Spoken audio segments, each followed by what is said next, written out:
नमस्कार, मैं रवीश कुमार। ये तस्वीरें सोमवार शाम की हैं। बेंगलुरु बस डिपो में उपद्रवियों ने एक साथ कई बसों में आग लगा दी। देखते ही देखते कई बसें जलने लगी हैं। तमिलनाडु की तरफ जाने वाली कर्नाटक की जो बसें हैं, तमिलनाडु ट्रांसपोर्ट डिवीजन की जो बसें हैं, वो सेवाएं भी काफी प्रभावित हुई हैं। केरल सरकार ने भी फैसला किया है कि कर्नाटक की तरफ रवाना होने वाली बसों को वो नहीं भेजेगी। तो इस तरह से कर्नाटक की राजधानी बेंगलुरु में इस वक्त स्थिति बहुत ही खराब है। सोमवार के दिन तमाम तरह से कार्रवाई करने के बाद भी स्थिति बिगड़ती गई और इससे पहले दिन में बेंगलुरु के Mysore road satellite bus stand की तस्वीरें अब आपको दिखा रहे हैं। यहां आसपास तमिलनाडु की नंबर प्लेट वाली जितनी भी गाड़ियां थीं, उन सभी में उपद्रवियों ने या तो आग लगा दी या फिर तोड़फोड़ की है। तमिलनाडु परिवहन विभाग के दफ्तरों में भी वो घुस गए और तोड़फोड़ पर उतर आए। रैपिड एक्शन फोर्स के जवानों को उन्हें भगाने के लिए बड़ी मशक्कत करनी पड़ी। शहर के कई और इलाकों में ऐसी ही आगजनी और तोड़फोड़ देखने को मिली, जिसे देखते हुए रैपिड एक्शन फोर्स और सीआरपीएफ की 10 कंपनियां पूरे शहर में लगानी पड़ी है। केंद्र सरकार ने भी अपनी तरफ से कई कंपनियां भेजी हैं। हालात को देखते हुए बेंगलुरु में स्कूल कॉलेज बंद कर दिए गए हैं और मेट्रो की सेवाओं को एहतियातन कुछ देर रोकना भी पड़ा। उधर मैसूर में भी तोड़फोड़ और आगजनी की खबरें आई। कन्नड़ संघों ने 15 सितंबर को रेल रोकने का ऐलान किया है। कर्नाटक के गृह मंत्री जी परमेश्वर ने बताया कि राज्य में 27 गाड़ियों को नुकसान पहुंचा है, जिसके बाद पूरे बेंगलुरु में एहतियातन धारा 144 लगा दी गई है। 200 से ज्यादा लोगों को हिरासत में लिया गया है। कर्नाटक स्पेशल रिजर्व पुलिस की 182 कंपनियों को भी राज्य भर में अलग अलग जगहों पर तैनात किया गया है। दरअसल ये पूरा हंगामा कावेरी नदी के जल बंटवारे को लेकर है। इस मामले में सुप्रीम कोर्ट के फैसले का कर्नाटक के कई इलाकों में विरोध हो रहा है। कर्नाटक में हो रही हिंसा की प्रतिक्रिया तमिलनाडु में भी दिख रही है। चेन्नई में आज सोमवार सुबह कुछ लोग न्यू वुड्सलैंड नाम के होटल में घुस गए और तोड़फोड़ की। यह होटल कर्नाटक की एक कंपनी का है। आरोप है कि तोड़फोड़ करने वालों ने यहां पेट्रोल बम भी फेंका और कई पर्चे भी, जिनमें लिखा गया था कि अगर कर्नाटक में तमिलनाडु के लोगों को निशाना बनाया गया तो इसका बदला लिया जाएगा। तमिलनाडु ने भी अपने यहां सुरक्षा कड़ी कर दी है और इस होटल में मारपीट करने वालों को पकड़ा है। तमिलनाडु के रामेश्वरम में भी कर्नाटक से आए 4 यात्री वाहनों में तोड़फोड़ हुई। इनमें से 2 बसें भी शामिल हैं। एक ड्राइवर के साथ मारपीट की खबर है।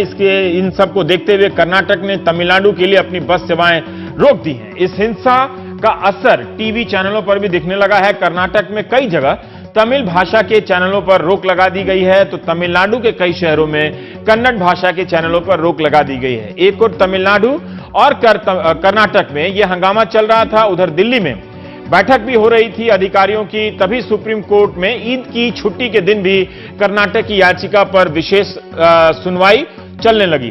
कर्नाटक की दलील रही कि पानी के मुद्दे पर कानून व्यवस्था बिगड़ रही है, जिस पर सुप्रीम कोर्ट ने सख्ती से कहा कि कानून व्यवस्था संभालना राज्य सरकार की जिम्मेदारी है। इसके बाद सुप्रीम कोर्ट ने अपने 5 सितंबर के आदेश में कुछ बदलाव किए। 5 सितंबर को सुप्रीम कोर्ट ने कहा था कि कर्नाटक अगले 10 दिन तक तमिलनाडु के लिए हर रोज कावेरी नदी का 15,000 क्यूसेक पानी जारी करे। लेकिन सुप्रीम कोर्ट ने सोमवार को पानी की मात्रा कम कर दी और दिन बढ़ा दिए। कोर्ट ने कहा कि कर्नाटक अब 15,000 की जगह हर रोज 12,000 क्यूसेक पानी दे, लेकिन 16 तारीख के बजाय 20 तारीख तक यह पानी दिया जाए। इस फैसले से कर्नाटक ठगा हुआ महसूस कर रहा है। पहले के आदेश के मुताबिक उसे 10 दिन में 1.5 लाख क्यूसेक पानी देना था, लेकिन अब उसे 1,86,000 क्यूसेक पानी देना पड़ेगा। कर्नाटक सरकार के सामने इस फैसले को लागू करने के अलावा कोई चारा नहीं है। मुख्यमंत्री ने कहा है कि लागू कराएंगे, जो पहले पानी नहीं देना चाहते थे। दूसरी तरफ सरकार को अपनी जनता के गुस्से से भी निपटने की तैयारी करनी होगी। हमारे सहयोगी हैं निहाल किदवई बेंगलुरु से बात करने के लिए, और गणपति सुब्रमण्यम साहब वरिष्ठ पत्रकार थलेमुरई तमिल न्यूज है उसके चीफ ऑफ ब्यूरो हैं। अगर वो आ गए हैं हमारे स्क्रीन पर, हम दोनों से बात करेंगे। निहाल, पहले मैं ये जानना चाहता हूं कि सुबह से जो स्क्रीन पर मैं देख रहा था कि कुछ लोग बसों में तोड़फोड़ कर रहे थे, ये कुछ लोग कौन हैं? क्या इन्हें कावेरी जल विवाद के बारे में पता है? मुझे ही जानकारी के लिए काफी पढ़ाई करनी पड़ गई। ये लोग प्रभावित लोग हैं, बेंगलुरु शहर के किसी पार्टी के समर्थित लोग हैं? ये कौन लोग हैं जो जल विवाद को लेकर इतने संवेदनशील हो गए हैं और गाड़ियों में आग लगा रहे हैं और हंगामा कर रहे हैं, लोगों को मार रहे हैं? देखिए, हकीकत यह है कि जितने लोग इस तरह का तोड़फोड़ करते हैं उनमें से गणपति ज्यादा जी, को ये पता नहीं होता। गणपति जी, आपने सुना ये सवाल निहाल से था, मैं निहाल से कर रहा हूं, आपके पास आ रहा हूं। हाँ निहाल। हाँ, मैं ये कह रहा हूं कि जितने लोग इस तरह का तोड़फोड़ करते हैं उनमें से ज्यादातर लोगों को ये पता नहीं होता कि उनका जो गुस्सा है वो किस बात को लेकर के है। हर जगह सिर्फ लोग हमें यही कहते हुए और कहते हुए नजर आए कि हमें न्याय चाहिए। अब हमने लोगों से पूछा कि क्या न्याय चाहिए, तो कावेरी पानी तमिलनाडु को नहीं देना है। लेकिन इससे आपको क्या फर्क पड़ता है? किस तरह से कावेरी नदी का पानी अभी, क्या वाकई अगर 10 दिन पानी दे दिया जाएगा तो इससे इतनी बड़ी क्राइसिस हो जाएगी? लेकिन सवाल यह है कि ये लोगों की भावनाओं से जुड़ा हुआ एक मामला है और इस बात को लेकर के पहले भी काफी यहां पर इस तरह से हुल्लड़बाजी हो चुकी है। लेकिन इसमें जो सबसे अहम बात यह है कि सरकार को इस बात का अंदेशा था कि उसकी जो रिव्यू पिटीशन है उस पर कोई सकारात्मक जवाब शायद सुप्रीम कोर्ट से न मिले, और ऐसी सूरत में जिस तरह के एहतियात बरते जाने चाहिए थे वो एहतियात नहीं बरते गए। कई जगहों पर हमने देखा कि रैपिड एक्शन फोर्स के हाथों से उन लोगों को जो हल्ला गुल्ला कर रहे थे, जो तोड़फोड़ कर रहे थे, उनको स्थानीय लोग छुड़ा करके ले गए। इसलिए ले गए क्योंकि रैपिड एक्शन फोर्स या स्थानीय पुलिस बल कम थे और लोगों की तादाद ज्यादा थी, या फिर आप ये भी कह सकते हैं कि शायद सरकार की तरफ से सख्ती करने का आदेश नहीं था। तो कुल मिलाकर के कई जगहों पर हमें लाचारी दिखी रैपिड एक्शन फोर्स की, स्थानीय पुलिस बल की, और ऐसी सूरत में जो हालात थे वो लगातार खराब होते गए। निहाल, मैं आपसे जानना चाहता हूं कि मुख्यमंत्री भले कह रहे हैं कि सुप्रीम कोर्ट के आदेश को पालन करने के अलावा कोई रास्ता नहीं है, यही बात विपक्ष के नेता येदियुरप्पा भी कह रहे हैं कि जो आदेश आया है उसका हम पालन करना पड़ेगा कर्नाटक को। लेकिन मैं आपसे जानना चाहता हूं कि कांग्रेस सरकार वहां की लोगों से संवाद कर रही है कि इस तरह की हिंसा ना करें, जिस तरह से होटल, दुकान, बस और स्कूलों में बच्चे फंसे हैं और ये पूरा तमाशा चल रहा है। तो क्या सरकार के मंत्री लोगों से कोई अपील कर रहे हैं, सड़कों पे आके वो इस हिंसा को नियंत्रित करने का प्रयास करते हुए आपको दिख रहे हैं निहाल? देखिए, सरकार इस पूरे मामले में शुरू से ही सरकार का जिस तरह का रवैया होना चाहिए था वैसा रवैया हमें नहीं देखा। जैसा कि आप देखें, जब कर्नाटका बंद बुलाया गया था उससे ठीक पहले यहां पर एक सर्वदलीय बैठक हुई थी।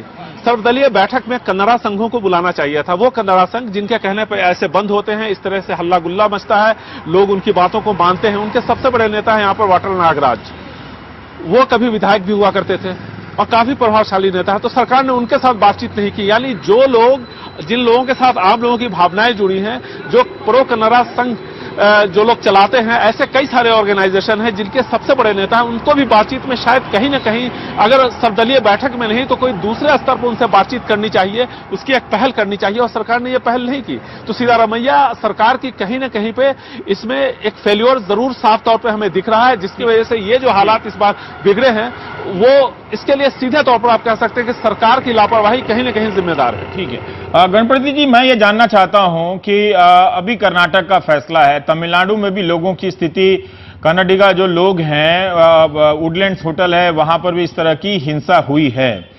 क्या आप बता सकते हैं कि तमिलनाडु ज्यादा पानी मांग रहा है, या पानी मांगते समय तमिलनाडु क्या ये सोच रहा है कि कर्नाटक के जो किसान हैं, बारिश कम होने की वजह से वो शायद उन्हें जरूरत है पानी की, इस वक्त हम ज्यादा पानी मांगकर उनकी समस्या को और बढ़ा रहे हैं, या सिर्फ अपनी मांग के प्रति तमिलनाडु अड़ा हुआ है? जी जी जी जी। देखिए, कावेरी का पानी में हिस्सा होता है, सिर्फ कर्नाटका का नहीं, तमिलनाडु का नहीं, हाँ। केरला का भी होता है, पुदुचेरी का भी होता है। किस स्टेट को कितना मिलना चाहिए, ये सब कावेरी वाटर ट्रिब्यूनल ने अपना ऑर्डर दिया हुआ है कई सालों से। ठीक है। और सुप्रीम कोर्ट में इसका केस कई बार चल चुका है, तो इसमें कोई कारण नहीं है कि भाई झगड़ा करें या तोड़फोड़ करें, उससे कुछ नहीं होने वाला है। वाटर कंजर्वेशन करना चाहिए और जो वाटर है उसको शेयर करना चाहिए सबको। मुझे एक बात बताइए कि ये विवाद बहुत दिनों से है और जब भी बारिश कम होती है दोनों तरफ से आग लग जाती है। आप क्या तमिलनाडु की तरफ से बता सकते हैं कि ऐसी स्थिति ना आए? तमिलनाडु ने इस समस्या को देखते हुए वाटर कंजर्वेशन के बड़े उपाय किए हैं उन इलाकों में जहां कावेरी की पानी की जरूरत होती है। देखिए, तमिलनाडु में एक ही बड़ा डैम है जो मेटूर डैम, और उसके अलावा बहुत पुराना एक डैम है जिसको कल्लानई कहते हैं, वो छोटे तौर पे काम आता है। लेकिन ये मेटूर डैम में जो पानी होना बहुत जरूरी है, सिर्फ खेती के लिए नहीं, पीने वाला पानी के लिए भी। वो पूरा प्रांत जो है वो पूरा एक ही डैम पर निर्भर है, मेटूर डैम। कर्नाटका क्या करता है, कर्नाटका के पास 3 डैम है, तीनों में पानी स्टोर करके रखता है। जब फ्लड होता है तब तो पानी खोल देता है, पूरा पानी और तमिलनाडु में आता है और बाकी जगह पुदुचेरी तक जाता है। जब पानी बरसात कम होता है, पानी कम होता है तो वो अपना पानी बंद कर देते हैं, तो इसकी वजह से परेशानी होती है।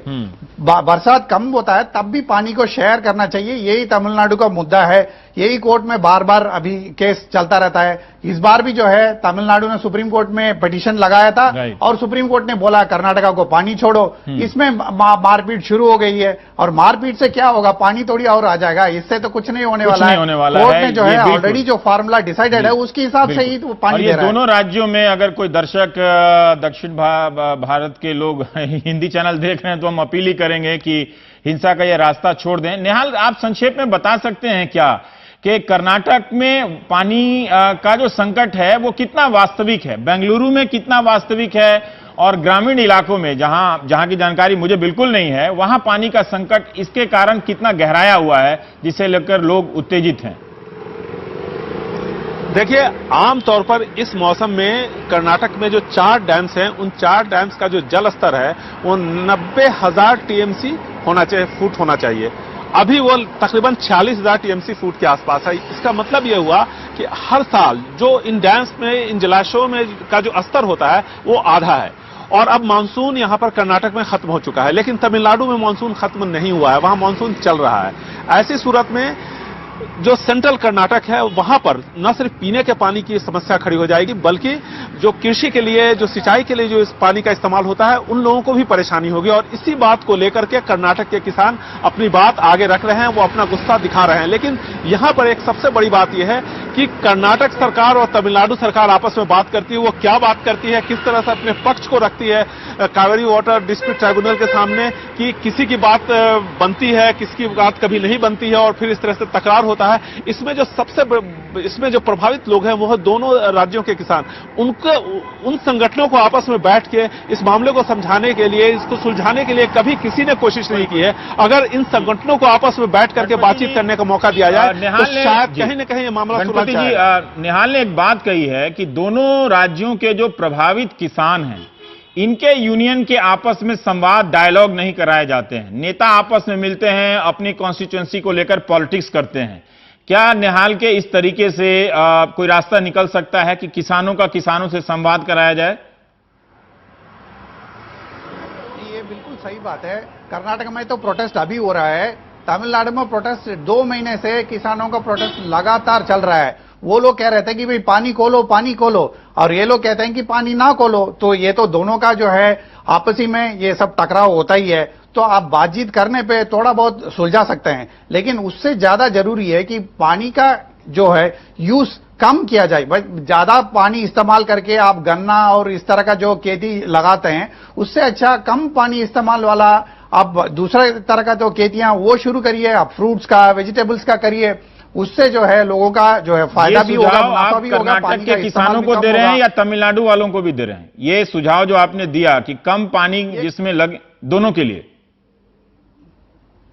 जो मांडिया इलाका है उसको बोलते हैं कि भाई शुगर केन का स्वीट डिस्ट्रिक्ट बोलते हैं, क्योंकि वो वहां पे जितना शुगर केन का जो क्रॉप है उसको बढ़ाते गए। सुप्रीम कोर्ट ने फिर रोक भी लगाया है कि भाई इसके ऊपर ज्यादा करना नहीं चाहिए, तभी जाके अभी रुका है, नहीं तो और भी बढ़ा देते हैं। और आपको पता है कि गन्ना कितना पानी पीता है। बिल्कुल बिल्कुल, तो पूरा मराठवाड़ा सूखा दिया गन्ना ने। अभी वहां जो सूखा पड़ा था पूरे देश में, अभी सुशील भी याद दिला रहे हैं कि ज्यादातर जगहों में जहां गन्ना पहुंचा है और पानी का स्रोत वहां कम है, वहां पर समस्याएं पैदा हुई हैं।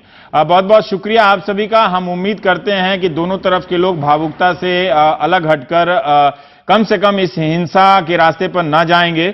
लेकिन पानी की स्थिति जो समस्या है उसको लेकर जिस तरह से हम अनाप शनाप आइडिया को अपनाते रहते हैं और जो वास्तविकता है खेती के पैटर्न बदलने से लेकर एक संवाद कायम करने तक, उस पर कोई वास्तविक रूप से पहल नहीं हो पाती। नतीजा जो बेंगलुरु में आप देख रहे हैं। कानून तो अपना काम करेगा, लेकिन कानून तभी तो काम करता है जब उसके पीछे सरकार की एजेंसियां काम करती हैं। ऐसे कानून सपने में या किसी हमसफर के ख्याल से काम नहीं करता है। मोहम्मद शहाबुद्दीन की जमानत पर रिहाई ने मुख्यमंत्री नीतीश कुमार की साख दांव पर लगा दी है। क्या नीतीश कुमार मोहम्मद शहाबुद्दीन की जमानत का विरोध करेंगे? हाई कोर्ट की बड़ी बेंच में करेंगे या सुप्रीम कोर्ट जाकर करेंगे, कब करेंगे, लोग जानना चाहते हैं। शहाबुद्दीन की राजनीतिक स्थिति ही कुछ ऐसी है जिसके कारण जदयू और आरजेडी आमने सामने आ गए। आज सोमवार को पहली बार जनता दल यूनाइटेड के नेता प्रेस कॉन्फ्रेंस करने आ गए और आरजेडी से कहा कि गठबंधन धर्म निभाएं। उनका ऐतराज राजद नेता शहाबुद्दीन और रघुवंश प्रसाद सिंह के बयान से था, जिसमें दोनों ने मुख्यमंत्री को चुनौती दी। लेकिन पत्रकार पूछने लगे कि उनकी पार्टी शहाबुद्दीन को क्या मानती है, क्या अपराधी मानती है, क्या नीतीश सरकार जमानत का अदालत में विरोध करेगी, कानून अपना काम करेगा, पर भरोसा करने वाली सरकार से कोई केमिस्ट्री का तो सवाल पूछा नहीं गया। फिर भी आप देखिए कि जदयू के नेताओं के ने किस तरह से जवाब दिए, क्या जवाब दिए भी। ये न्यायालय का मामला है। न्यायालय अपना काम, कानून अपना काम कर रही है। कानून के तहत जो भी बातें होगी इस पर हमारा कोई कमेंट नहीं। जो लोग भी बोलते रहे हो, इसलिए राष्ट्रीय अध्यक्ष से, लेकिन उनसे बड़े नेता हैं रघुवंश बाबू, इसलिए मैंने केवल रघुवंश बाबू का जिक्र किया। उनके लोग, बाकी लोग जो छोटे लोग हैं,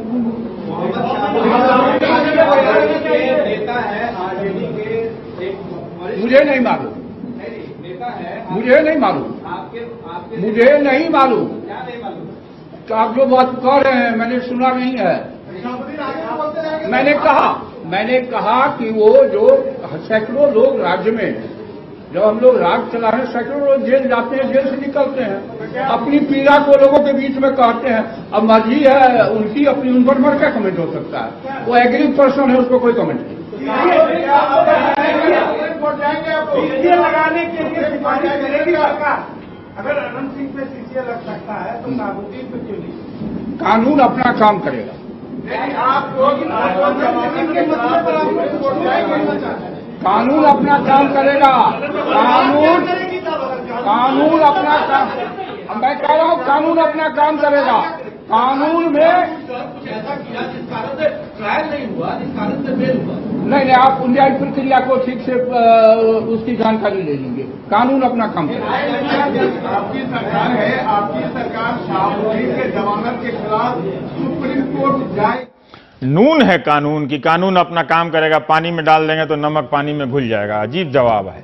उससे पहले पटना में बीजेपी के नेता सुशील मोदी ने प्रेस कॉन्फ्रेंस की। सुशील मोदी ने कहा कि शहाबुद्दीन अगर जेल में रहते हुए अपहरण हत्याएं करवा सकते हैं तो बाहर आकर वो क्या कुछ नहीं कर सकते। उन पर क्राइम कंट्रोल एक्ट लगाया जाना चाहिए, जिसका जवाब बिहार सरकार का ये है कि हर मामले में ये नहीं लगाया जा सकता है। ये उनका जवाब है सरकार का। और जो पहले से मामले चल रहे हैं उनमें ये क्राइम कंट्रोल एक्ट नहीं लगाया जा सकता है। बीजेपी के नेताओं ने बिहार के राज्यपाल से भी मुलाकात की। सुशील मोदी ने जो कहा वो आपको सुनाते हैं। मैं धीरे धीरे इस स्टोरी पर आगे बढ़ रहा हूं। हम लोगों ने तथ्यों के साथ मामहीन के सामने रखा कि एक प्रायोजित बेल था। राज्य सरकार चाहती थी कि शहाबुद्दीन बाहर आ जाए, किसका भी दबाव हो, और इसलिए 3 फरवरी को जो पटना हाईकोर्ट ने राजीव रोशन हत्याकांड में 9 महीने के भीतर ट्रायल को पूरा करने का निर्देश दिया था, उसका पालन नहीं किया गया। सेशंस कोर्ट में केस कमिट भी नहीं हुआ, ट्रायल प्रारंभ भी नहीं हुआ, और इसका लाभ उठाकर शहाबुद्दीन को पटना हाईकोर्ट से और बेल प्राप्त हो गया। आपको याद होगा कि 15 मई के दिन बिहार सरकार ने पत्रकार राजदेव रंजन की हत्या के मामले में सीबीआई जांच की सिफारिश की थी। सिफारिश की चिट्ठी लेकर राजदेव रंजन की पत्नी आशा रंजन पिछले कई दिनों से दिल्ली में नेताओं और मंत्रियों के यहां भटक रही हैं कि मई से सितंबर आ गया और इस बीच शहाबुद्दीन भी बाहर आ गए, लेकिन सीबीआई कहां जांच कर रही है पता नहीं चल रहा। 8 सितंबर को उन्होंने केंद्रीय गृह मंत्री राजनाथ सिंह से भी मुलाकात की। इसके बाद भी सीबीआई ने अपने मामले को, वहां के मामले को अपने नियंत्रण में नहीं लिया है। हमारे सहयोगी उमा शंकर सिंह ने आशा जी से बात की। उन्होंने कहा कि मेरे इंटरव्यू को बिना एडिट के दिखाया जाए, कहीं मेरी बात संपादित तो नहीं कर दी जाएगी। हम बिना संपादित किए ही उनकी बात दिखा रहे हैं। पत्रकार राजदेव रंजन की हत्या के बाद बिहार के मुख्यमंत्री नीतीश कुमार ने मामले की सीबीआई जांच की अनुशंसा तो कर दी, लेकिन मामला अभी अटका हुआ है। हमारे साथ आशा रंजन जी हैं, जो कि राजदेव रंजन जी की पत्नी हैं। आशा जी, कहां मामला अटका हुआ है? बिहार गवर्नमेंट ने जो रिकमेंडेशन लेटर भेज दिया, उसके बाद आपको क्या जानकारी मिली है कि क्यों सीबीआई जांच जो है, सीबीआई ने अपने हाथों में जांच अभी तक नहीं ली है? सर, इसमें तो मुझे अभी तक कोई जानकारी नहीं मिली है। इसी संबंध में मैं गृह मंत्री जी से भी मिली लेकिन उनसे भी मुझे कोई जानकारी नहीं मिली, सिर्फ आश्वासन मिला कि सीबीआई जांच कराई जाएगी। लेकिन ये रिकमेंडेशन कहाँ अटका हुआ है, कहाँ फंसा हुआ है, इसकी जानकारी मुझे किसी भी विभाग से अभी नहीं मिल पा रही है। आप इतनी कोशिश कर रही हैं, आप लोगों से मिल रही हैं, तो आपको किस तरफ से सपोर्ट मिल रहा है? और मेरा सवाल ये है कि जब आप मिली राजनाथ सिंह से तो उन्होंने क्या कहा? सिर्फ भरोसा दिया ये कहा, या ये कहा कि सीबीआई जांच जो है उस पर बात आगे चल रही है, कुछ वक्त लगेगा? किस तरह के शब्दों में आपको भरोसा दिया गया? जी, हमको यही भरोसा दिया गया कि आपका आवेदन आगे बढ़ा दिया गया है और इसकी सीबीआई जांच होगी, लेकिन इसमें समय लगेगा। और एक्सक्यूजेस में हमको ये सुनने को मिला कि सीबीआई के पास अनेकों केस होते हैं, उनके ऊपर बहुत ज़्यादा बर्डन होता है, इसलिए उसमें समय लग सकता है। यही हमको आश्वासन दिया उन्होंने। आप लोग लगातार शहाबुद्दीन पे शक जता रहे हैं, क्या आपको लगता है कि अब उनकी रिहाई के बाद आप लोगों के लिए कोई खतरा बढ़ गया है, या इस मामले में लीपापोती की गुंजाइश बढ़ गई है? और इस बाबत क्या बिहार सरकार से भी आपकी कोई शिकायत है? कि सर, लीपापोती की जहां तक गुंजाइश की बात है तो ये तो लोकल स्तर पर हो ही रही है, इसीलिए तो हमने यहाँ सीबीआई की मांग रखी थी शुरू से ही, और इसीलिए हम चाहते हैं कि सीबीआई की जांच जल्द से जल्द कराई जाए, ताकि जहां तक हमको अंदेशा है कि जो प्रूफ हैं, जो सबूत हैं, उनको मिटाने की कोशिश की जा सकती है। और वहाँ नीतीश सरकार से हमको अभी तक तो नाउम्मीदी ही मिली है, क्योंकि सरकार के किसी भी व्यक्ति ने अभी तक इस बारे में कोई दिलचस्पी नहीं दिखाई है, और ना ही किसी ने इस मुद्दे पर एक बार भी बात करना जरूरी समझा। बिहार सरकार का तो ये कहना है, जहां तक मेरी जानकारी है, कि उन्होंने अनुशंसा कर दी, अब मामला केंद्र सरकार के पाले में है, तो वो ये कह के अपना पल्ला झाड़ रही है बिहार की सरकार। लेकिन क्या आपको इससे संतुष्टि मिल रही कि बिहार सरकार का जो रोल था उसने पूरी तरह से अपनी भूमिका निभा दी है? नहीं, मैं इस बात से बिल्कुल संतुष्ट नहीं हूँ। ठीक है कि बिहार सरकार ने रिकमेंडेशन की, लेकिन फिर उसके बाद क्या बिहार सरकार की उतने से जिम्मेदारी खत्म हो जाती है? मेरे बार बार लगातार ये बात कहने पर, ये आवाज उठाने पर कि सीबीआई की जांच जल्द से जल्द शुरू कराई जाए, क्या ये राज्य सरकार की जिम्मेदारी नहीं थी एक बार भी केंद्र सरकार से इस बाबत बात करने की, या उस पर अपनी बात रखने की कि हाँ, मेरे घर का ये मामला है, इस पर जांच क्यों नहीं शुरू की जा रही है? आपको क्या लगता है किसकी कोताही ज्यादा है, राज्य सरकार की या सेंट्रल गवर्नमेंट की? देखिए सर, कोताही किसकी है, किसकी ज्यादा, किसकी कम है, जहां तक मेरा मानना है तो कोताही तो दोनों तरफ से है। अगर केंद्र सरकार की भी कोताही नहीं होती तो 4 महीने होने को आ गए, 4 महीने में कुछ तो इस मामले में काम हुआ होता, तो कहीं ना कहीं इसमें केंद्र सरकार भी कोताही बरत रही है, जिससे कि अभी इस काम की शुरुआत भी नहीं हुई। अच्छा, शहाबुद्दीन से हमारे चैनल ने बात की है, उनका ये कहना है कि आपको बीजेपी पूरी तरह से सपोर्ट कर रही है और कहीं ना कहीं आप इस पूरे मामले में राजनीति कर रही हैं, क्योंकि आपने उन पे भी आरोप लगाए हैं। देखिए, राजनीति करना आम जनता का काम नहीं है, राजनीति तो नेता लोग करते हैं। अब जैसा कि उन्होंने अपने बयान में कहा कि उनको किससे डर है, अगर कोई ड्रामा करे तो उसके लिए हम नहीं कुछ कह सकते हैं। तो जिसके साथ अन्याय हुआ है वो तो लड़ेगा और वो आरोप भी लगाएगा, और यही मेरा मुद्दा है कि मैं जो आरोप लगा रही हूं, अगर आपको लगता है कि ये आरोप गलत है तो आप इसको भी आप प्रूफ कीजिए कि मेरा लगाया हुआ कोई भी आरोप गलत है।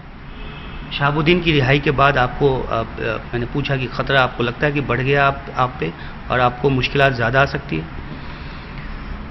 हाँ, मुश्किलें मेरे लिए बढ़ सकती हैं, क्योंकि मैं जो सामने आई हूँ, मैंने जो अपनी आवाज उठाई है, उसमें मैंने उनको भी आरोपित किया है, तो हो सकता है कि कल को वो मुझ पर भी अटैक करवा सकते हैं, मुझे कुछ नुकसान पहुंचा सकते हैं।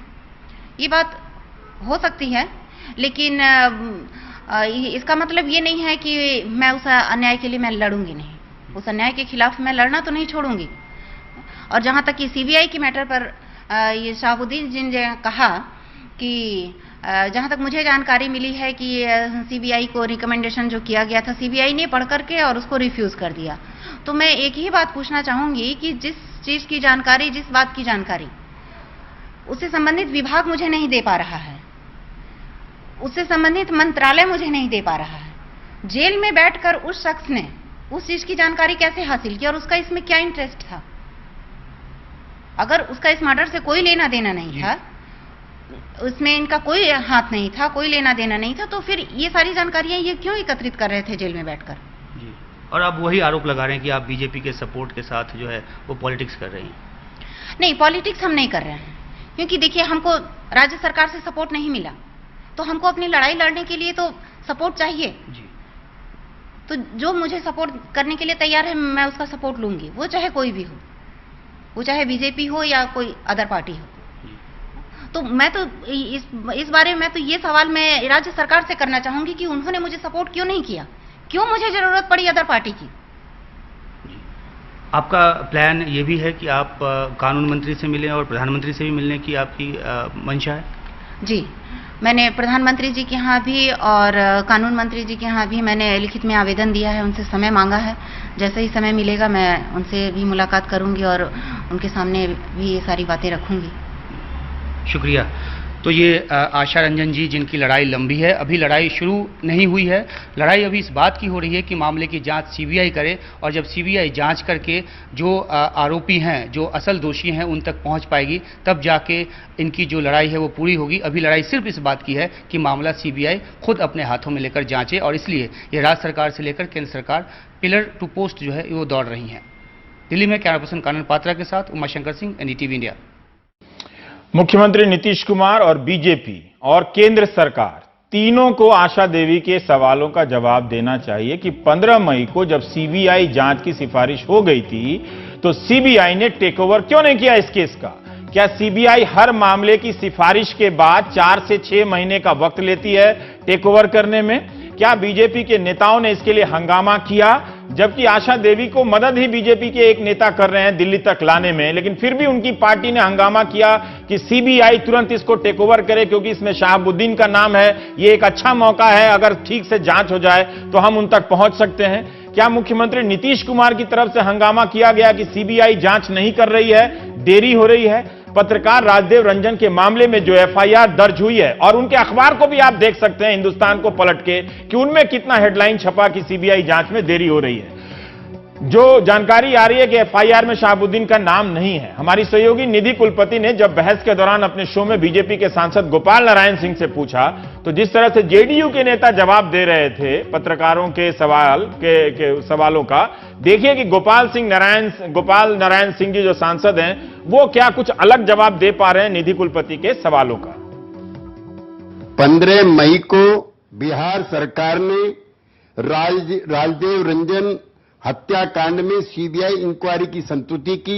वाकई में अगर केंद्र सरकार सीरियस होती तो क्यों अभी तक हो नहीं गई होती? 4 महीने हो गए सर।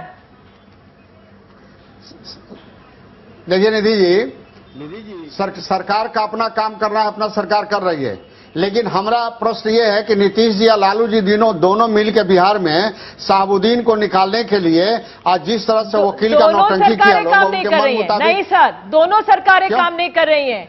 अगर वहां पे उनको नोटिस नहीं मिलता तो राज्य सरकार पर सवाल उठेगा, केंद्र सरकार पर सवाल उठेगा कि अगर सीबीआई की जांच की उसको रिक्वेस्ट भेज देते हैं चीफ मिनिस्टर तो केंद्र को करनी चाहिए। और अगर आप लोग सीरियस नहीं है तो फिर विरोध प्रदर्शन क्यों कर रहे हैं वहां पर? आप ये तो केंद्र सरकार के जवाब आप बात कर लीजिए, और हमारा सिर्फ बिहार से मतलब है। इन जवाबों में, दोनों के जवाबों में आप उस राजनीति को ढूंढिए कि कोई आशा देवी के इंसाफ के लिए लड़ रहा है, चंदा बाबू के इंसाफ के लिए लड़ रहा है, या शहाबुद्दीन को लेकर अपनी राजनीति के लिए लड़ रहा है। कोई यह बात नहीं कर रहा है कि शहाबुद्दीन की जमानत का विरोध कौन करेगा। यह बड़ा महत्वपूर्ण सवाल है। क्या बीजेपी के वकील करेंगे या सारे दुखों के एक ही वकील है प्रशांत भूषण, वो करेंगे? प्रशांत भूषण ने तो पेशकश कर दी है कि वे जमानत का विरोध करेंगे। इतने बड़े बड़े वकील तमाम राजनीतिक दलों में हैं, उन्होंने क्यों नहीं कहा झट से कि वो शहाबुद्दीन की जमानत का विरोध करेंगे?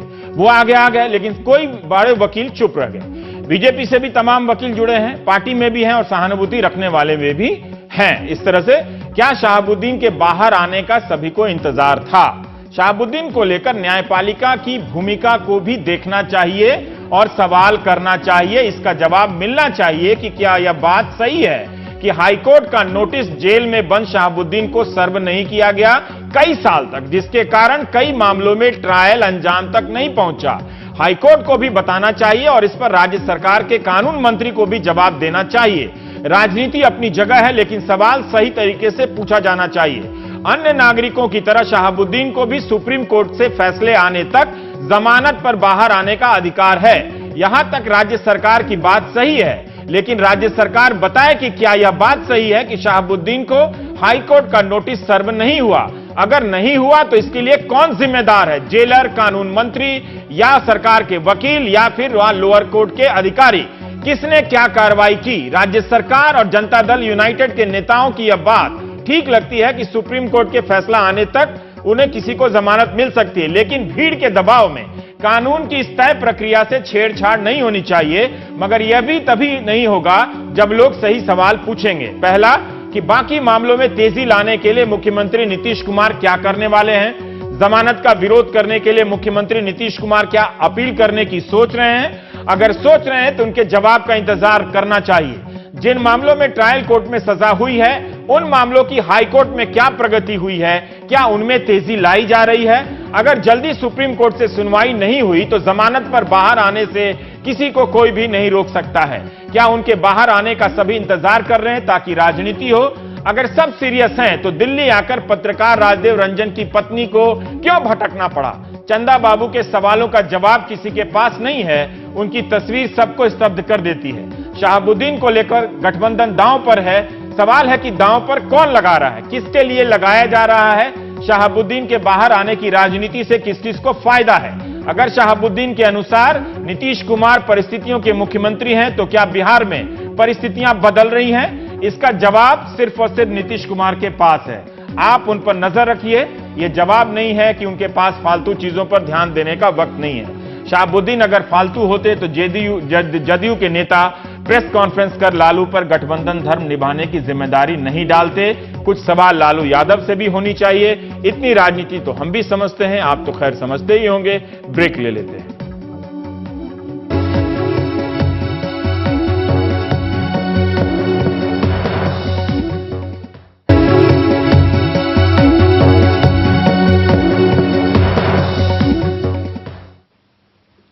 दिल्ली में चिकनगुनिया से पहली मौत हुई है। दिल्ली के सर गंगाराम अस्पताल ने इस बात की पुष्टि कर दी है। वहां दाखिल 65 साल के एक बुजुर्ग जो चिकनगुनिया से ग्रस्त थे, उन्होंने दम तोड़ दिया। मॉनसून के बाद इस बार दिल्ली में चिकनगुनिया ने अपने पैर फैला लिए हैं। चिकनगुनिया ही नहीं, डेंगू और वायरल बुखार भी बड़े पैमाने पर फैला हुआ है और इसकी सबसे ज्यादा मार पड़ रही है गरीब मजदूरों पर। परिमल ने आज एक विस्तृत रिपोर्ट की है। इंडियन एक्सप्रेस ने भी इसके पहलू पर बहुत ही अच्छी रिपोर्ट की है। अब वो भी आप पढ़ सकते हैं। किसको बुखार है यहाँ पे? हाँ? किसको बुखार है? इस बच्चे को? हाँ। आपको बुखार है? और भी लोग हैं, उनसे बात करने की कोशिश करते हैं। जी, आपको भी बुखार है? कितने दिनों से है सर? 2 रोज हो गए। दिखवाया डॉक्टर से? पश्चिमी दिल्ली का मायापुरी इंडस्ट्रियल इलाका। इस बस्ती में मैंने लोगों से पूछना शुरू कर दिया कि आपके यहाँ से कौन कौन बीमार है, किस किस को बुखार है, तो जवाब भी उसी रफ्तार में मिलने लगा। बुखार है आपको? हाँ, 10 दिन हो गए। इनको महीने दिन से करीब में हो गया 10 दिन हो गए। और भी किसी घर में बुखार है? किधर? इनको बुखार है जी। 15 दिन हो गया बुखार हुए। आप लोगों को भी बुखार है किसी को? हाँ? कितना दिन से है? कितना दिन से है? हो गया 2 दिन। हाँ? 2 दिन। 2 दिन से बुखार है जी। कहाँ पे काम करते हैं? काम मैं करता हूँ कैलाश में। क्लास में? जी। नहीं जाते हैं तो पैसा भी कटता होगा तब तो? जी, पैसे कटते हैं। यहाँ भी देखिए, सीढ़ी से ऊपर आने की जरूरत जरूर महसूस हुई, लेकिन इनको भी बुखार है। एक एक घर का अगर दरवाजा खटखटाए यहाँ पर, और एक ही झुग्गी की बात नहीं है, अलग अलग इलाकों की बात है, कि आपको कमोबेश ऐसी ही तस्वीर हर जगह पे नजर आएगी। इस बस्ती के ज्यादातर लोग मायापुरी इंडस्ट्रियल इलाके और आसपास के रिहायशी मोहल्लों में काम करते हैं। वायरल की चपेट में आई दिल्ली की इस हकीकत का अंदाजा आपको उन आंकड़ों में नहीं मिलेगा जिनमें बताया जाता है कि 1200 मरीज डेंगू के हैं, 1100 चिकनगुनिया के, और वायरल के कितने कोई बताता भी नहीं। और आप देखिए कि जब लोगों से हमने दरख्वास्त की तो ये कितने लोग आपको बीमार आपको नजर आएंगे जिनके घर में या जो लोग खुद बीमार हैं, और वो उनकी पर्ची उनके हाथों में आपको नजर आएगी। यहाँ पे कोई विरोध दर्ज नहीं हो रहा है, लेकिन सरकार तक ये आवाज पहुंचानी जरूरी है कि किस कदर लोग बीमार पड़ रहे हैं, और आपको इसी से अंदाजा लगेगा कि 50 घर में आपको किस तरीके से ये हाथों में पर्ची लिए लोग हैं जिनके घर में कोई ना कोई बीमार है। हमारे सवालों के जवाब में सबने अपनी अपनी पर्ची भी दिखा दी। कहा कि डॉक्टर देख रहा है, इलाज भी हो रहा है, लेकिन दवा नहीं मिल रही। एक हफ्ता से नहीं काम हो जा नहीं कर रहे तो पैसा मिलेगा उसका? पैसा कहाँ मिलेगा? आप लोग भी फैक्ट्री में जाते हैं? हाँ जी, फैक्ट्री में जाते हैं, लेकिन अभी बुखार इसलिए फैक्ट्री नहीं जा रहे हैं। तो पैसा देगा मालिक? नहीं देगा मालिक। प्राइवेट दवाई करा रहे हैं। क्या प्राइवेट दवाई करा रहे हैं? हाँ, क्या करूँ जब दवाई नहीं मिल रहा है? नहीं। कितने लोग होंगे भैया बीमार यहाँ पे? तो 50 लोगों में हमने देखा है। बहुत लोग तो आप देखिए कुल मिला के स्थिति क्या है। आप कहिए कि दिल्ली बीमार है तो कोई गलत नहीं होगा, क्योंकि ये एक बस्ती की हालत है, एक झुग्गी झोपड़ी की हालत है। यहाँ से निकलकर हम पास की डिस्पेंसरी भी चले गए। ESIC की यह डिस्पेंसरी है, यहाँ भी मारामारी है। माइक और कैमरा घूमते ही वायरल सुनाई देने लगा। सर आपसे बदन में दर्द, बुखार कितने दिनों से? 3 दिन से है। 3 दिन से। अब यहाँ पे दिखवाएं दवाई लेने के लिए। आप लोग को कोई बुखार का कोई? हाँ सर, एक हफ्ते से तो एक हफ्ते से बुखार है। तो कहाँ काम करते हैं सर? ये जनकपुरी काम करते हैं। अच्छा, कोई फैक्ट्री में? जी सर। और भी लोग बुखार वाले हैं सर यहाँ पे? जी हाँ सर, हम भी बुखार से 1 हफ्ते से पीड़ित हैं। बुखार से। आप लोग में कोई और बुखार है? आप लोगों को? हाँ? बुखार। कहाँ काम करते हैं? बैंडेज। अच्छा, और आपकी बस्ती में भी ऐसे लोग हैं कि बुखार से पीड़ित हैं? हाँ बहुत है। हाँ, बहुत लोग। कंपनी में भी है। जहाँ पे काम करते हैं वहाँ भी बहुत लोग छुट्टी कर रहे हैं क्या? हाँ, छुट्टी कर रहे हैं। हाँ, छुट्टी कर रहे हैं बुखार की वजह से। बुखार की वजह से। रोजाना करीब 800 से 900 मरीजों को देखने वाले डॉक्टर साहब ने बताया कि डेंगू और चिकनगुनिया के टेस्ट के लिए इन्हें दूसरे अस्पताल में भेजना होता है। डेंगू और चिकनगुनिया की अगर बात करें तो उसमें क्या करते हैं सर? वो टेस्ट क्या यहाँ पे डिस्पेंसरी में अवेलेबल है? या सस्पेक्ट करते हैं किसी को डेंगू या चिकनगुनिया है तो उसको ज़्यादातर तो हम जो है हॉस्पिटल रेफर करते हैं, क्योंकि वो टेस्ट हमारे पास अवेलेबल नहीं है। सीरोलॉजी वगैरह उसकी हमारे पास नहीं है, तो हम अपने हॉस्पिटल में भेजते हैं। ठीक है। और कितने मरीज ऐसे अमूमन मोटे तौर पे आते होंगे? आप रोजाना कितने मरीज देखते होंगे और ऐसे अमूमन कितने मरीज आ जाते होंगे आप? आई थिंक एक दिन में हार्डली 2-3% से ज़्यादा जो है ना हम सस्पेक्ट नहीं करते हैं। जब आम मजदूर डेंगू चिकनगुनिया से परेशान है तो सवाल उठता है कि इसकी जांच की व्यवस्था पास की डिस्पेंसरी में क्यों नहीं, इन्हें क्यों दूसरे अस्पताल भेजा जाता है? इस सवाल का जवाब उन्हें देना है जो खुद को मजदूरों के लिए जिंदा रहने वाली सरकार कहते हैं। दिल्ली में चिकनगुनिया और डेंगू ने मजदूरों की कमर तोड़ दी है। घरों में काम वालियां नहीं जा रही, जिसे पूछिए वही बीमार बताता है। मगर इस बीमारी पर वैसी सक्रियता नहीं। क्या इस वजह से भी कि बीमार होने वाले गरीब मजदूर हैं? हम मायापुरी इंडस्ट्रियल एरिया से निकलकर वजीरपुर इंडस्ट्रियल इलाके के लेदर कॉम्प्लेक्स में आ गए हैं। यहां भी सुनने को मिला कि मजदूर बीमार हैं, इसलिए काम धंधा मंदा हो गया है। मशीनें खाली पड़ी हैं। जहां कुल 9 लोग काम करते थे उनमें से 6 ने बिस्तर पकड़ लिया। बीमार सीजन वाला भी इशू है? हाँ, चल रहा है, सीजन तो चल ही रहा। बीमार हैं, कई लोग बीमार हैं। अब कितने लोगों में से कितने लोग बीमार होंगे सर यहाँ पे यूनिट इस इवेंट में? यहाँ 9 कारीगर थे कुल मिला के, जिसमें से 3 आ रहे हैं। अब कितने लोग हैं सर यहाँ पे जो नहीं आ रहे? 5 आदमी। 5 आदमी में बीमार है। बीमार है। और कितने दिनों से? करीब होगा 10 दिन। 10 दिन छुट्टी पे ही चल रहे हैं? छुट्टी पे चल रहे हैं। अब देखिए ये पूरा हॉल आपको खाली नजर आएगा। यहाँ पर और लोग नहीं है, यहाँ पर जो इनका हाथ बटाने वाले लोग हैं। निजाम फुटवेयर के नाम से ये लोग काम कर रहे हैं यहाँ पर। फिलहाल तो हम एज इट इज इसी स्थिति में चल रहे हैं, लेकिन नए ऑर्डर भी तभी लेंगे जब हमारे पास अल्टरनेटिव लेबर होगी। लेकिन हमारी स्किल्ड लेबर तो मिल नहीं सकती। और कहाँ पर कितने इंडस्ट्री होंगे एक बार फिर से, और कितने बीमार होंगे? हमारे यहाँ कम से कम 60 यूनिट है जो वर्किंग है, लेकिन 60 में से आज की डेट में आधे काम कर रहे हैं, आधे नहीं कर रहे हैं due to shortage of labour. और उसकी वजह सिर्फ यही है कि बीमारियां, मतलब हाल फिलहाल की बीमारी, हाल फिलहाल की जो प्रेजेंटली है बीमारियां, वो बीमारियां उसका ये। अगर 50% मजदूर बीमार हैं, उन्हें वायरल है, डेंगू चिकनगुनिया है, तो फिर इसे लेकर क्या हम सबको सतर्क नहीं हो जाना चाहिए? क्या दिल्ली इस बात को छिपा रही है कि उसके यहाँ महामारी फैली है? एक और हकीकत से दो चार हो ही लीजिए। मजदूर बीमार पड़ते हैं तो चिकनगुनिया के महंगे टेस्ट कराने की हैसियत नहीं होती, लिहाजा वो अपने गांव घर लौट जाते हैं। ठेकेदार कहता है कंपनी मजदूरों का ख्याल नहीं करती, मजदूर कहते हैं ठेकेदार उनकी चिंता नहीं करते। प्रदीप, आप यहाँ पे ठेकेदार हैं? हाँ जी। कितने मजदूर लेकर आए थे और कितने बीमार पड़ गए, कितने घर चले गए, क्या हुआ? हाँ, मैं 80 लेके आए थे मजदूर। तो 80 में थे मेरे यहाँ पे मात्र आदमी बचे 30 आदमी और 50 आदमी बीमार होकर चले गए घर पे। घर चले गए? हाँ, चले गए। 15 दिन बीमार रहे। कुछ कहाँ चले गए? हरदोई के थे, अपने कन्नौज जिला के थे, एक का नाम फरगाबाद जिला के थे। सब आदमी इधर के आदमी थे अपने। सब चले गए बीमार। कंपनी दवा करा नहीं रही थी तो क्या करें, मजबूरी भेजना पड़ा। कोई पैसा मिल नहीं रहा कंपनी से। ये दक्षिण दिल्ली के जंगपुरा फ्लाईओवर का नजारा है। इस फ्लाईओवर की मरम्मत का काम चल रहा है, जिसके लिए मजदूर लाए गए थे, मगर अब ज्यादा को वायरल हो गया है। कितने मजदूर बीमार पड़ के आपके साइड से चले गए? ठेकेदार साहब कह रहे हैं कि 50 मजदूर चले गए गांव बिहार। 50 तो नहीं गए, एक्चुअली क्या हुआ, बल्क में नहीं हुए थे बीमार, एक्चुअली दो चार बीमार हुए थे। मैं खुद भी बीमार हुआ था। इसमें कोई कहने वाली, सीजन चल रहा है वो तो बारिश का। तो कितने रहे होंगे ऐसी संख्या से? सही से अगर बता पाए आप। संख्या तो मुझे भी नहीं पता एक्चुअल में। कुछ विभाग की मनमानी, कुछ मौसम की मेहरबानी, और असर आपके सामने है। बीमार या फिर बीमारी। तुम अभी बीमार हो? यस। हाँ, कितने दिन से? आज तीसरा दिन है। तब भी काम कर रहे हो? जी, गोली खाकर कर रहे हैं काम। तो सवाल पापी पेट का है। नई दिल्ली से कैमरा पर्सन शशिकांत के साथ परिमल कुमार, एनडीटीवी इंडिया।